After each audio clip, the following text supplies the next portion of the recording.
Welcome back to the channel, everybody, and welcome to episode 6 of building an Imperial base.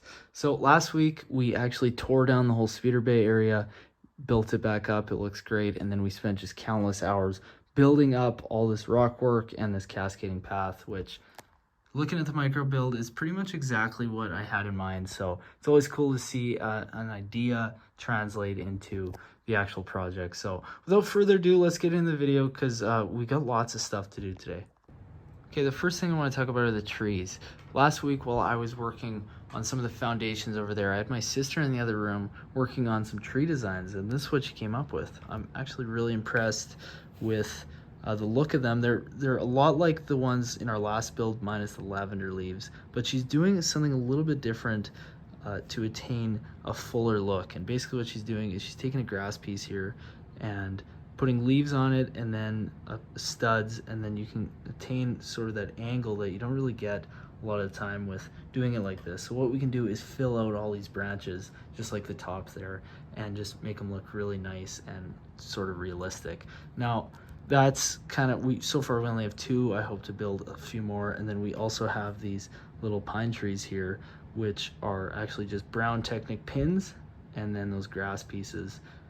What sucks is I only have 5 of them, so I'm gonna have to find a way to get more or just not include them in the mock. I would love to include them though, just because they can really fill out a lot of space and empty space on sort of the slopes and whatnot. But anyways, I'm gonna get to the rock work over here, and then she's gonna fill out these trees, and then we'll talk together in a bit.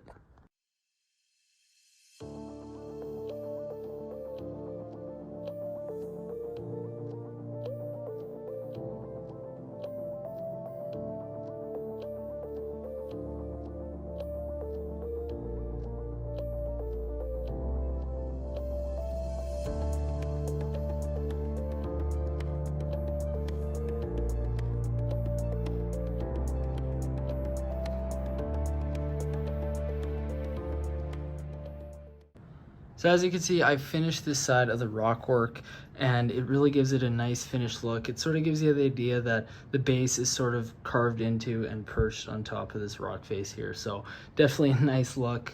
I'm really having fun with this build and the way it's coming together. But while I've been doing that, my sister's been doing the trees, which we're gonna take another look at.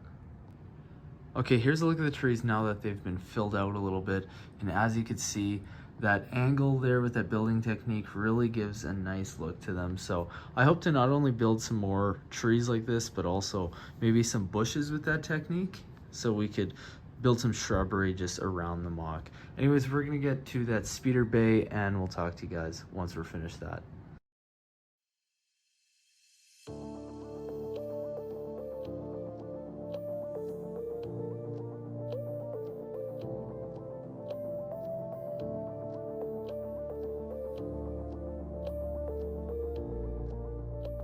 Okay, as you can see, if we take a step back and look, we've actually done the roof there on the Speeder Bay and finish it up. But I'm really happy that it's able to support the weight of that set, because that's really what it's meant to do. It's going to be a landing pad here, but it was going to be over this open space. So I was really worried about stability and everything, but what I ended up doing is building this Technic brace, and so far it's holding up. So that's good to see. Now, as you can see in here, we did a lot of little black tiling and jumper plates, just made it look, gave it that Imperial vibe. And we also have these grates here where the speeders are meant to be, where you load up. And then obviously we did the lighting in here, which if you've used these Light My Brakes LEDs, they're so annoying to kind of get in the right place, especially when you're trying to feed them through Technic beams and stuff. But we managed to do it sort of decently, and I'm happy with it. So anyways, we'll show you what it looks like in the dark, and that's going to wrap up this episode.